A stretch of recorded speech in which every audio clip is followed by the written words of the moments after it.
Since we have come to Kabela, it is the 10 years completed. So, you can imagine how in these 10 years we have been able to progress in Sahaja Yoga. Now, today we are going to have a Guru Puja. As I have said, you all are Gurus and you want to worship me as your Guru, is all right. But the main thing one should understand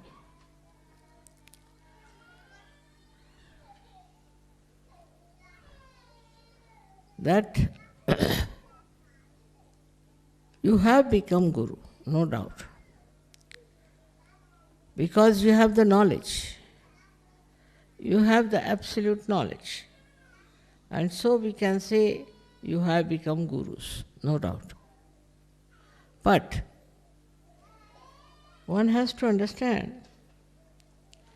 that you have reached a state where you can raise the Kundalini, you can give realization to others.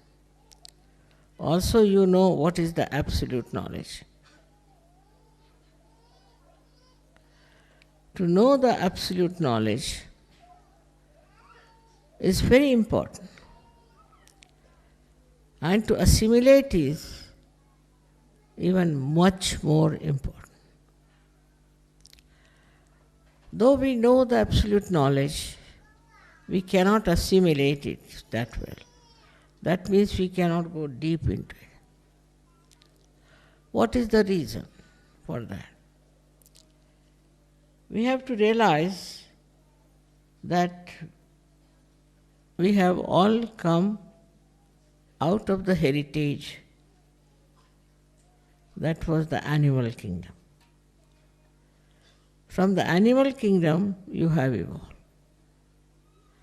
So, there are so many things of the animal heritage linger in us. The aggressiveness, the domination, peevishness, fear, grabbing, all these are our inheritance, and they are within us lingering. We want to grab things of others.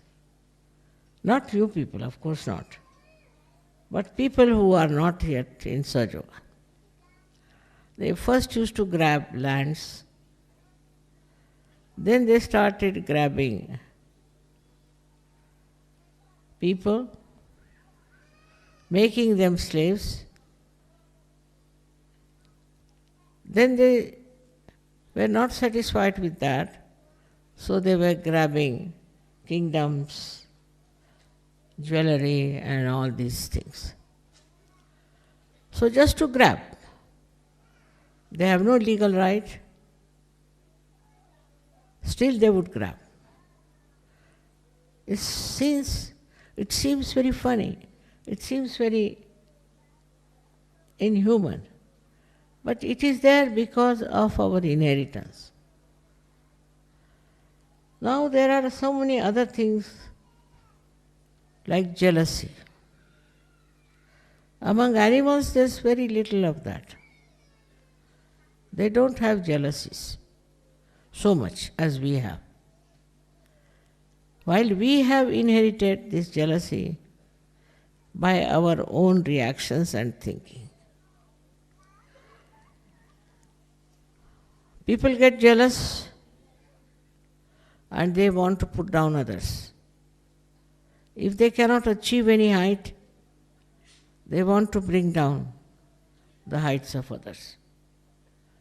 This kind of jealousy, when it grabs human beings, they think whatever is done in the name of jealousy is all right. They become very conscious that we are lower than another person. We lack in some talents than another person, and they try to overpower that person because of the force of jealousy behind it. Now the trouble is, though we are human beings, we have inherited so many animal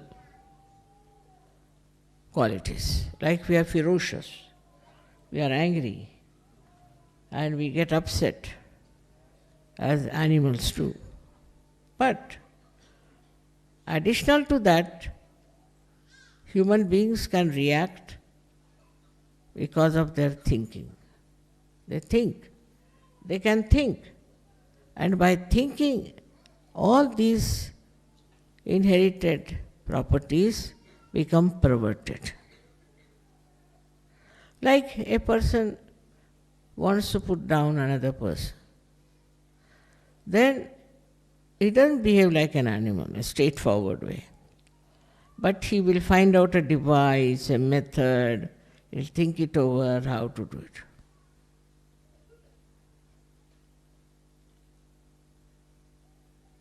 The main problem with human beings is that they still have inherited very violent temper. This violent temper has to be controlled, has to be seen. When you see something which you don't like, which is against your will, maybe something like that, immediately you flare up. Just now I saw, instead of the camphor, they had put a sugar candy.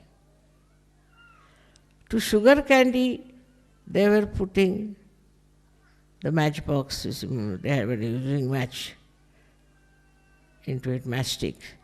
It would not take the fire. They tried and tried, it would not. So I said, let me see what is that. So that was a sugar candy. If it was camphor, it would just flare up. So the quality of the person is known in the same way. If with the slightest provocation, if he gets into temper and gets annoyed, then his quality is not very good as a guru. As a guru, we should not flare up. We should not get angry. We should not try to oppress others. But what can we do then, people will ask. We have another method, what we call is love. Love. Instead of getting angry, if you show love and compassion to that person. So what happens? That it doesn't give you any anger, and another person you don't make him angry also. Anger begets anger. If you get angry with somebody, that person may not retort because he is afraid of you, maybe that. But in his heart, he will keep a revenge in his mind, that one day I will show him why should he get angry with me. So in Sahaja Yoga, please remember that love is the only way we can solve the problem. Now, if something goes wrong, say in the ashram, if you get angry with that person, what will happen? That person will bear a grudge against you. Perhaps, if he's a good Sahaja, he may realize that it was a wrong thing to do. But if he is a bad Sahaja, not yet fully equipped to understand, then what he will do? He will just feel that this man has insulted me, he has deliberately put me down and all that, and I should try to take a revenge. Among animals, this activity is very limited. I don't think they believe in revenge, except for few animals. They say that if you hurt a snake, it will take its respite, it will come back on you. That's what is said.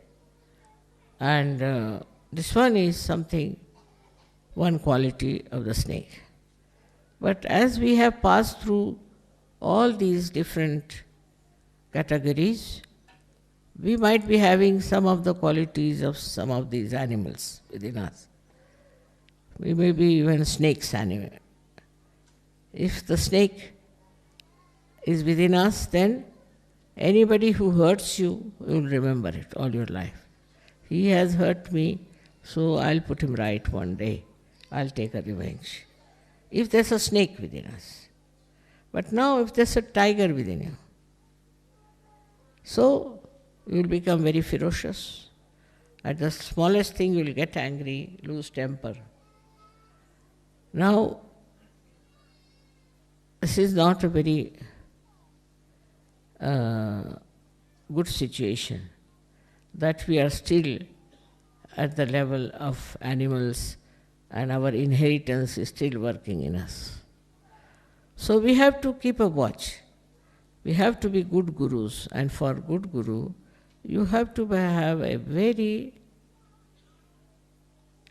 peaceful, compassionate, loving temperament. After all,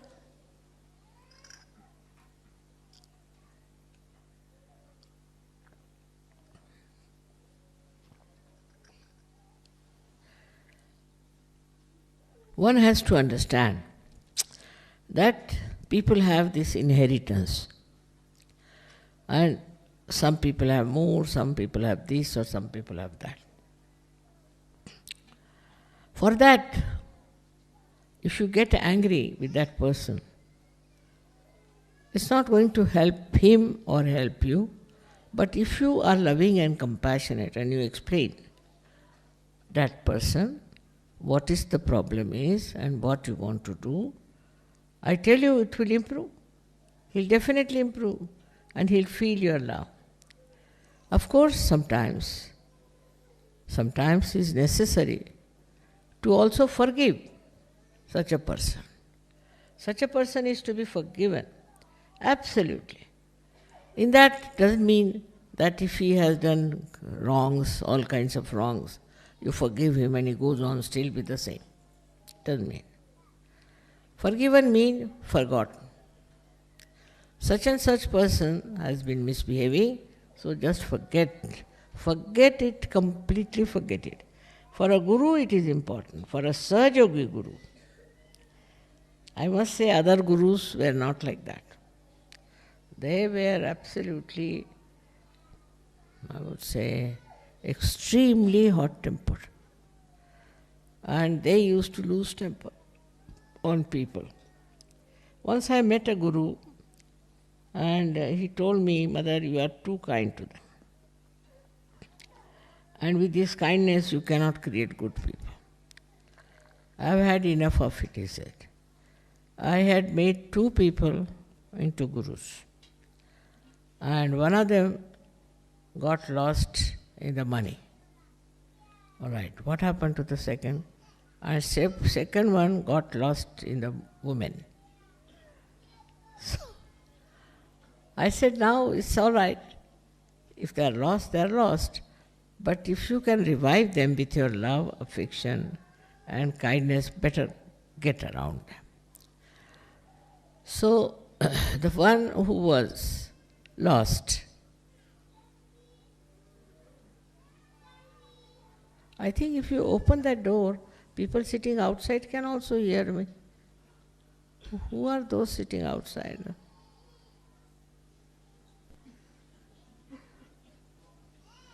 Open it fully. Of course.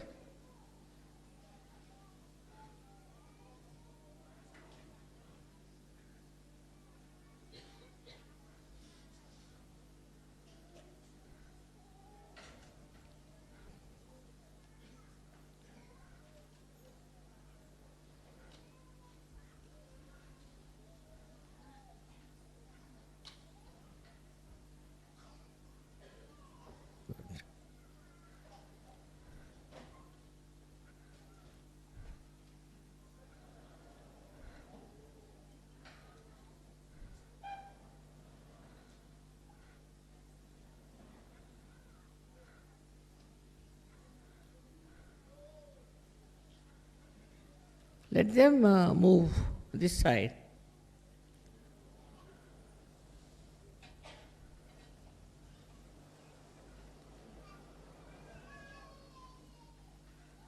Now it's better.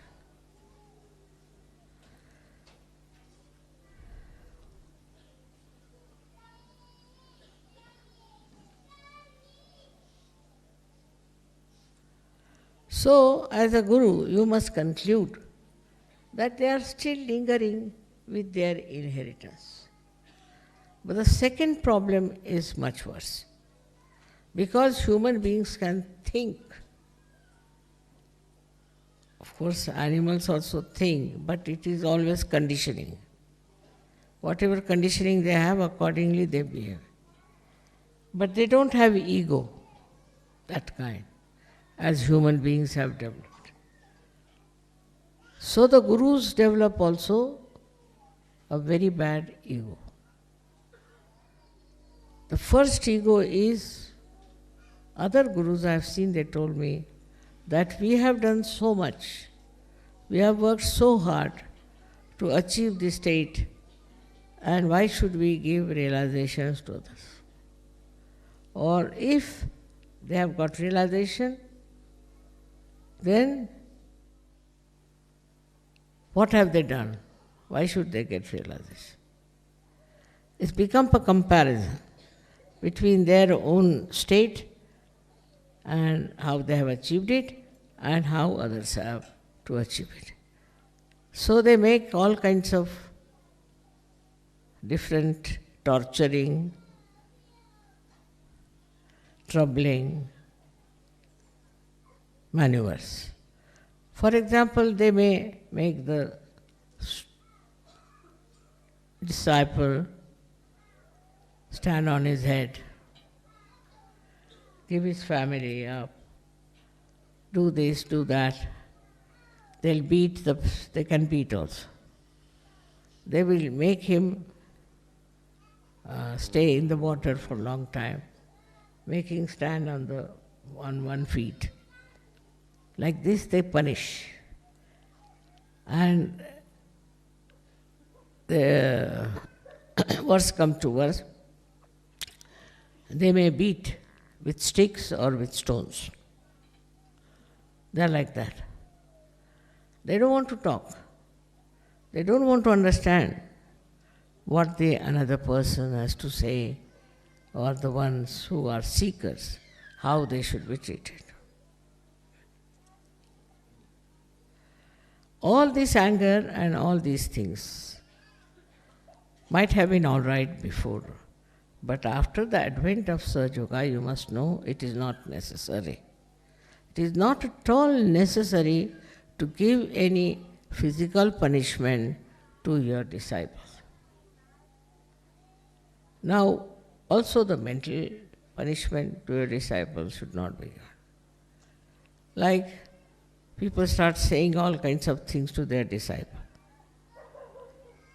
Say there's a leader, and the leader finds something wrong with the disciple. Then he goes on saying, now you are like this, your father was like this, your grandfather was like this, your great-grandfather was like this, and you are also like this. Or some sort of thing that will hurt him. By hurting a person, you are not going to help. Supposing while walking you are hurt, you can't walk. In your spiritual ascent also, if you are hurt, you cannot go ahead. So not to hurt people is very important. Once you go on hurting others, then you are not a good guru. You are not the one who is really being kind and understanding of the disciple. In Sahaja Yoga, it's a different thing altogether. Because you all have achieved Sahaja Yoga without doing any kind of penance, any kind of guilty consciousness, confessions, anything. Nothing. As you are, you got your realization. Nobody had to stand on their heads, give up their husbands, wives, their families, this thing, nothing of the kind. As you are, whatever dress you are wearing, whatever conditions you are given realization. Is a fact. You don't have to pay for it. You don't have to exert yourself, don't have to do anything. Just you get it sitting down wherever you are. After that, this kind of a happening should prove to you that you have a power of love, of compassion. Out of your love you have given realization. We never realize that. Supposing we are anxious to give realization to people, we want to go to the villages, work there and give them realization. Why? Why do we do it? It is not for any fame, not for any reward or anything, but just out of the love that is in your heart, that you feel, why am I enjoying everything, why others are not enjoying? And so you go out of the way to help people, to get their realization. Now you have become a greater human being and you feel concerned. Others are getting ruined, they are going on a wrong path, they are doing wrong things. And that makes you feel very, very upset and you want to help them. And this understanding once you have, then you will know how to deal with the person with whom you have to behave like a guru. Mostly it is not necessary to say anything harsh to that person. At the most you can tell the mistakes that they are committing. But that too in such a soft manner that a person doesn't get any shock out of that. All these thing of attachments also. Now somebody has too much attachment, say for the family, for the wife, for the husband, children or something. And once they come to Sahaja, still they have same amount of attachment. All right, doesn't matter. But how far they will go with that attachment, how long it will continue is the point. You should be detached. If I say you cannot be, it's a state. It's a state of mind when you are detached. But when it comes to doing something for them, you will go all out to help them. But you are not an attached person. Now, what is the description of an attached person? Attached person is always worried about the other person. Goes on thinking about the other person. Cannot think of Sahaja Yoga. Only think of the people with whom he is attached. Then he is very sensitive. You can't say anything to his brother, sister or anyone, otherwise he jumps. Attachment is also with the name that he has. Supposing he has achieved a certain name, supposing, or some big position, then what does he do? You can't challenge him anyway. You cannot by any words you can challenge him. Because he is so identified with that. He thinks he is a big person who has achieved such a lot of positions in life. He is so much attached that he wants the Guru to pay respect to that attachment. Now, which is the way you can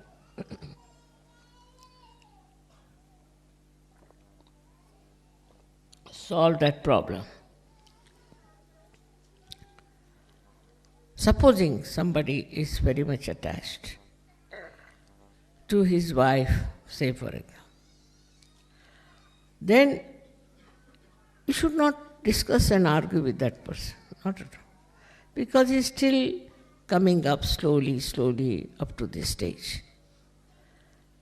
Such a person is not absolutely a perfect Sahaja-yogi. So what do you have to do? If he is attached to his wife, let it be.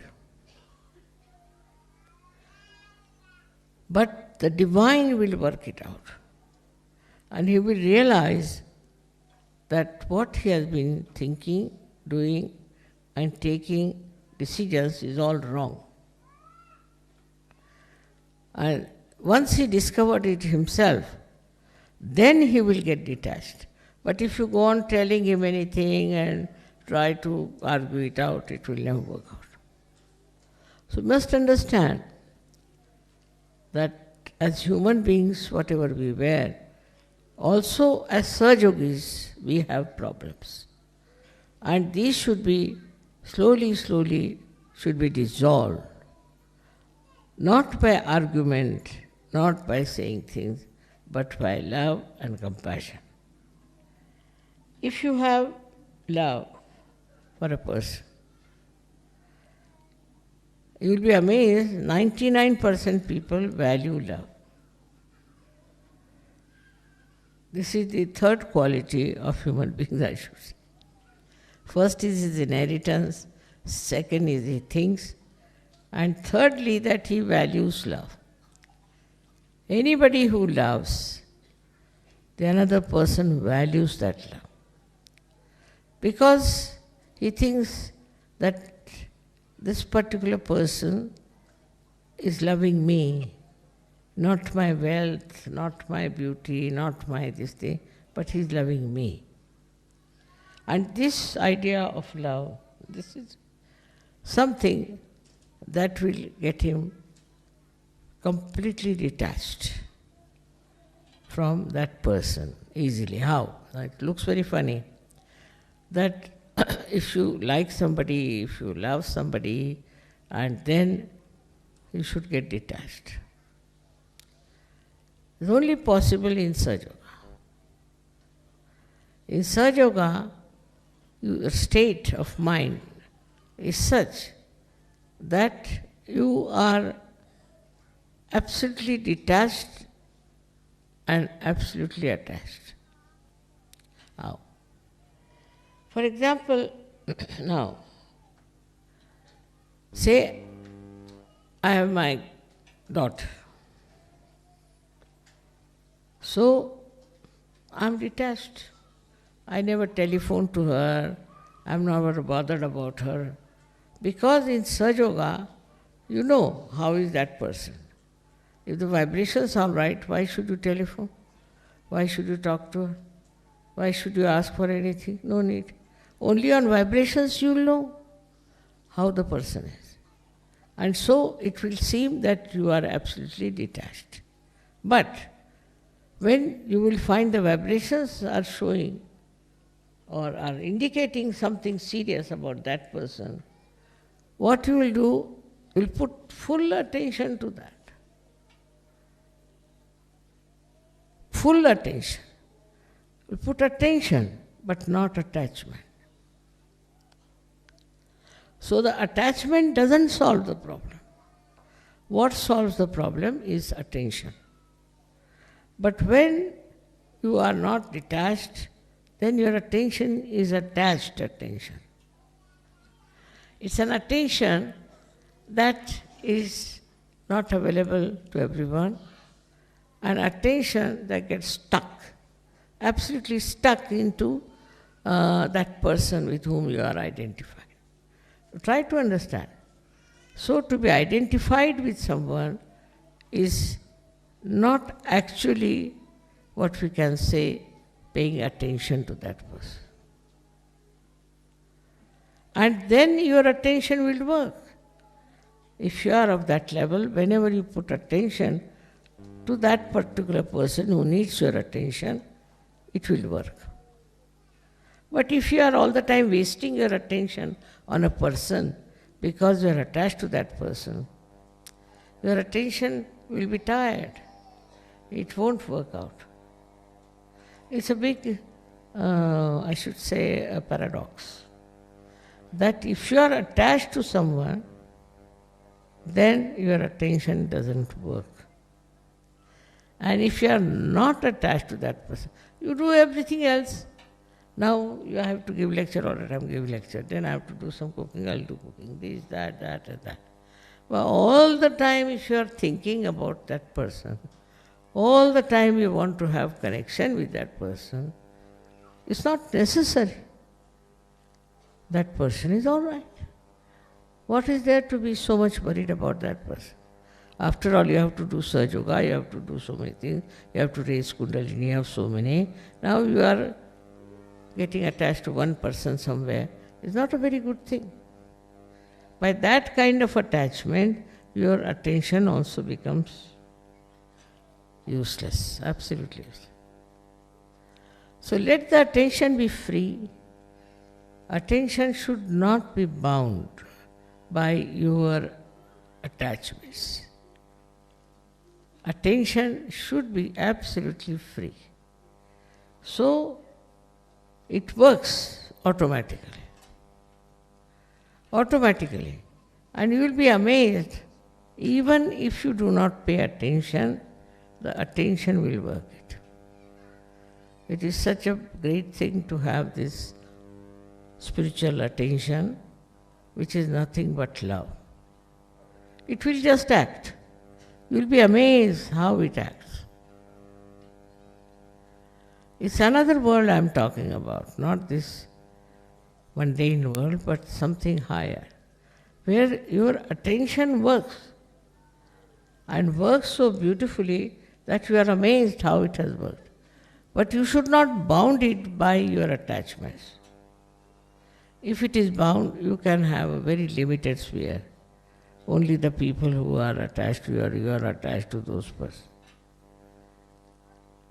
That's why identification is not the way a guru should work it out.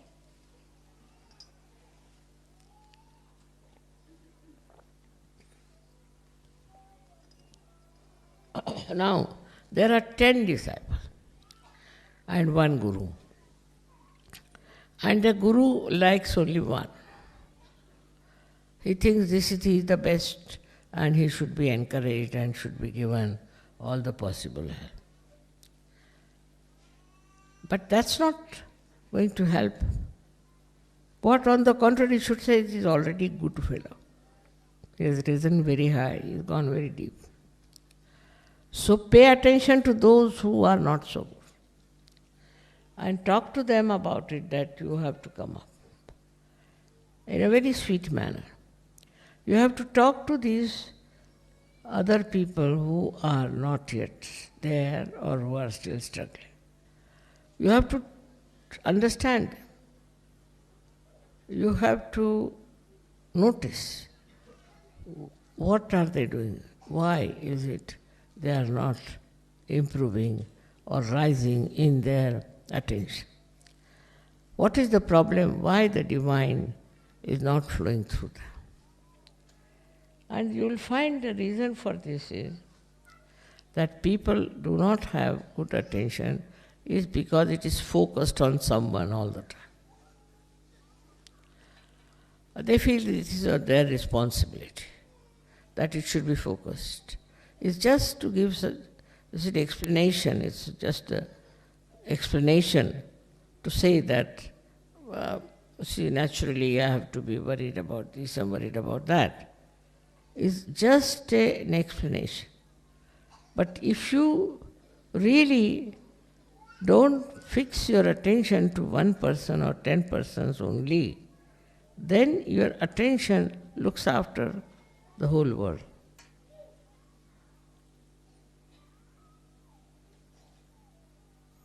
It receives all the information and also it gives all the information what is to be done to correct the situation. So one has to rise into that state where you do not get angry, annoyed, upset. No, not at all. What happens to you? That You see a situation and in that you are not involved. See the situation and you are away from it. Then you can solve that problem better.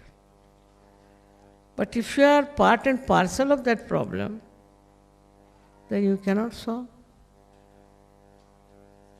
It's like this, I was telling, that those who are fighting, say,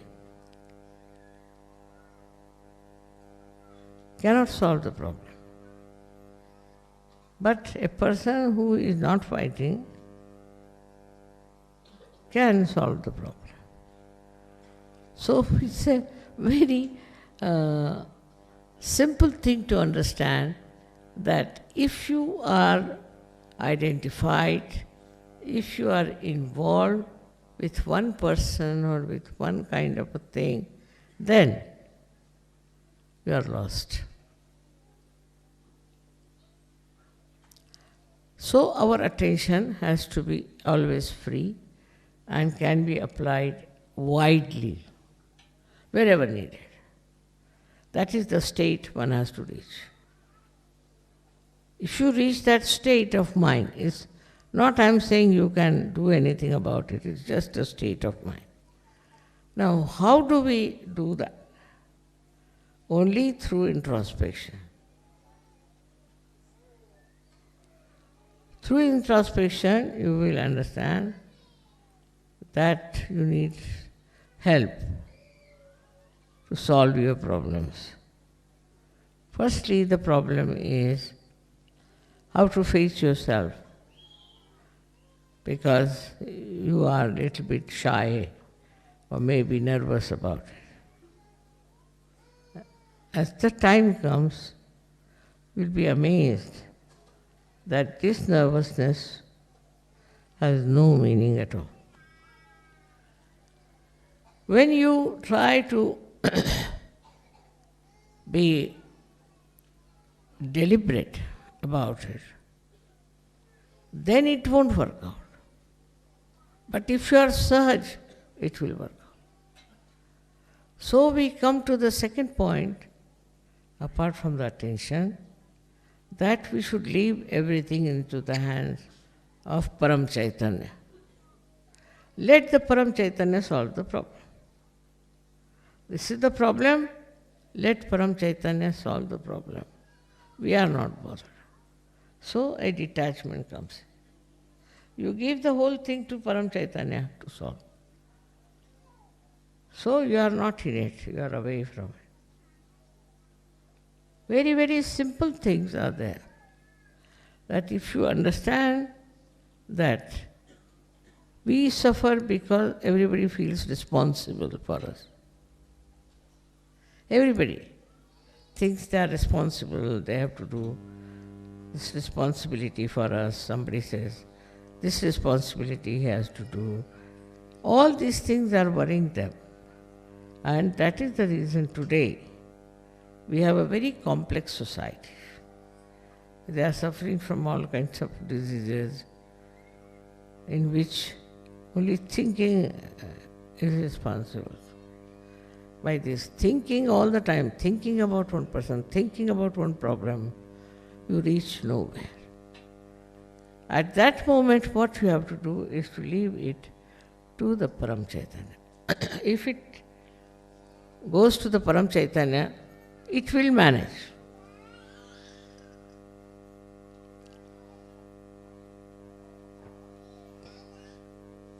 It will solve the problem. Now I will tell you one thing, an experience. This time I was in America, I wanted to have a puja there. So I said, all right, let them come for the puja. It's nice if they want to come. Then they told me that, Mother, we want to bring presents for you for puja. So how can we bring the present? I said, it's very simple. Don't bring. But they wouldn't listen to that. They said, we'll have to bring, and the customs will trouble us and do this and do that. So there was only one building ahead. There was another building where they were having a liquidation sale. I said, this is something nice, one can have a look at it. So I went in and I found things so cheap, unbelievable, very, very expensive things for throwaway price. I was amazed how it is there. So I told them, I can purchase all these things, I'll pay you. But you bring all these things to Kana Johari. They agreed, all right. We'll bring this to Kana Johari. And they brought all the things all packed nicely and gave it to Sahajogis. We had no problem of customs or anything. I paid them there. How, you see, things can be improved?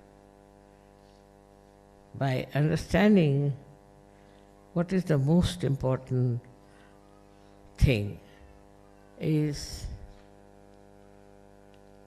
to love.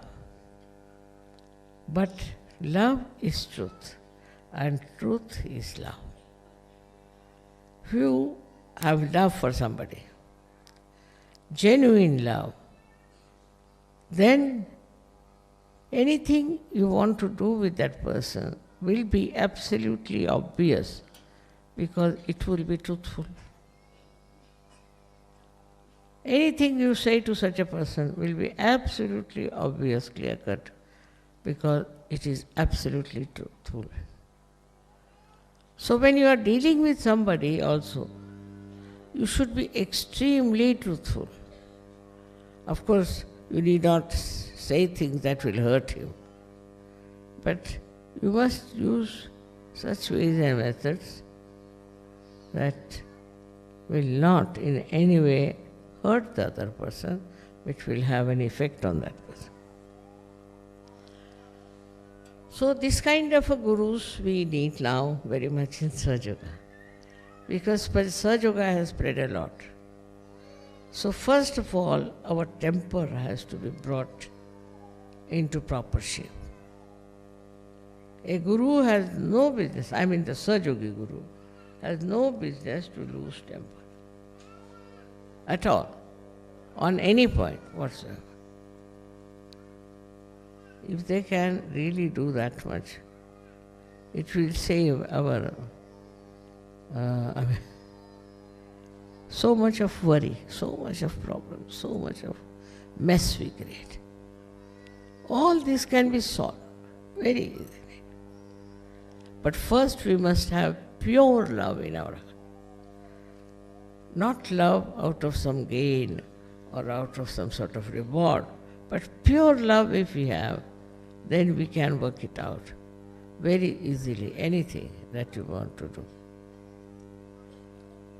This is a very lengthy thing which can go on forever.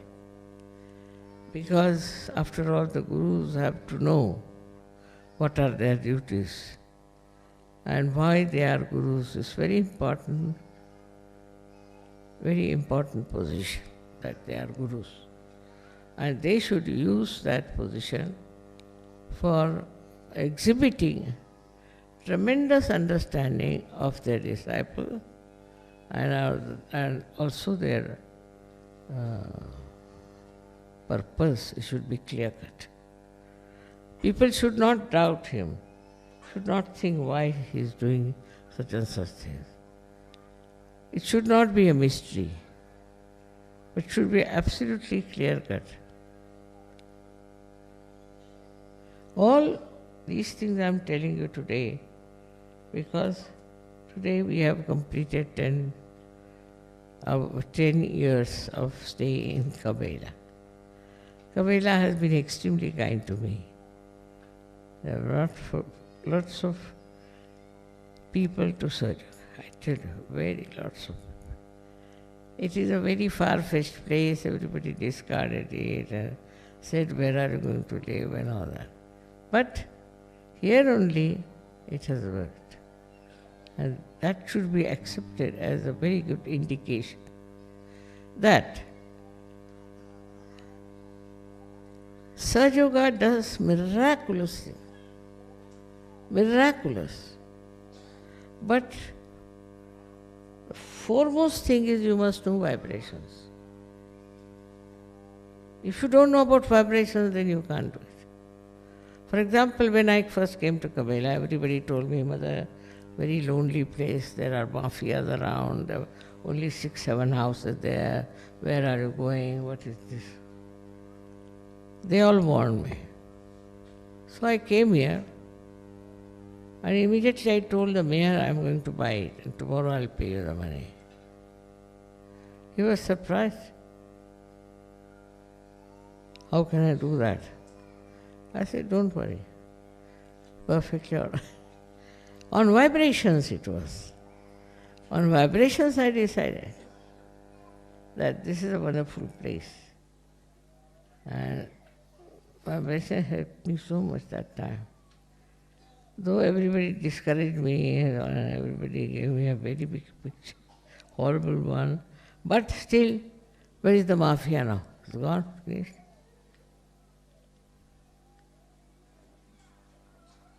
Now, to know about the thing, you have to meditate and improve your vision, which should be clear-cut. It should not be something, a vision, which is reflecting your particular ideas about particular things, but it should be vision which should be clear-cut. With Sahaja Yoga, one has to know the protection of the goddess is on top of your head. Nothing can go wrong with you. Nothing will happen to you. It will all work out. I'm sure you will yourself experience. See, talking about Sahaja Yoga like this, you just get meditative. You just get meditative. And you feel that one day all of you should become like that. Just meditative. And this meditative temperament, or whatever is the state, emits vibration. It emits and creates path for you, for your work, for your life, for everything. You don't have to struggle with anyone, you don't have to fight with anyone, you don't have to argue with anyone. Just try to meditate and achieve a state which I am describing to you, where you get completely surrounded by love and affection. May God bless you all.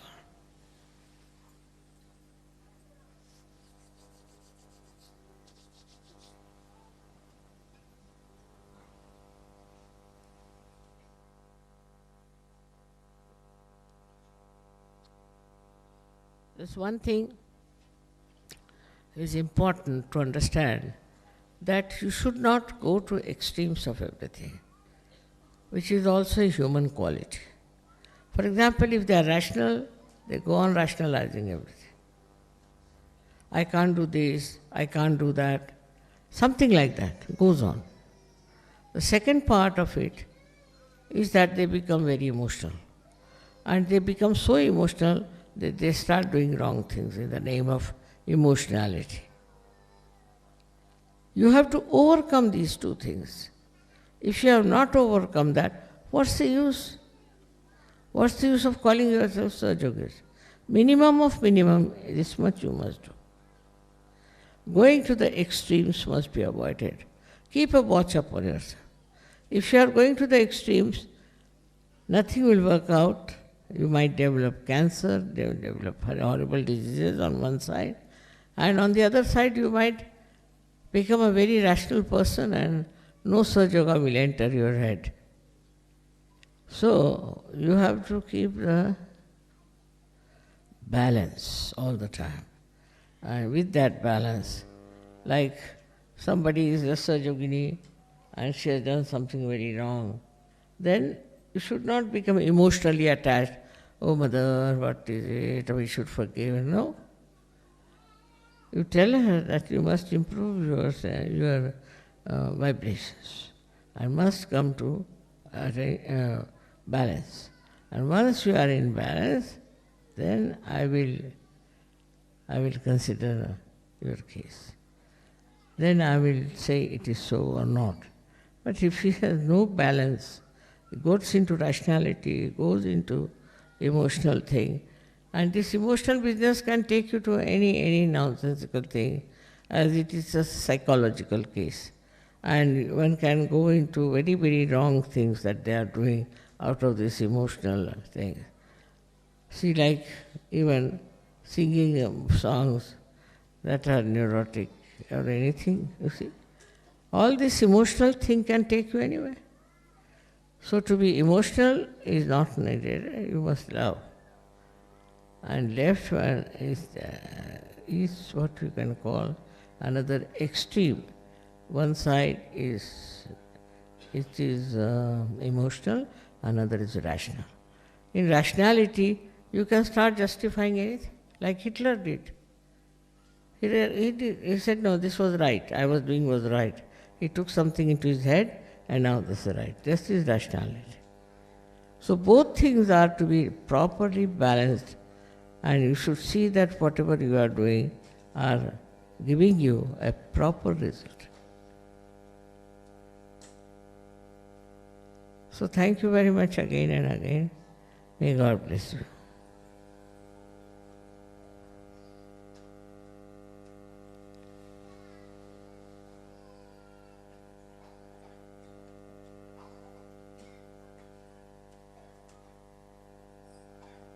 May God bless you.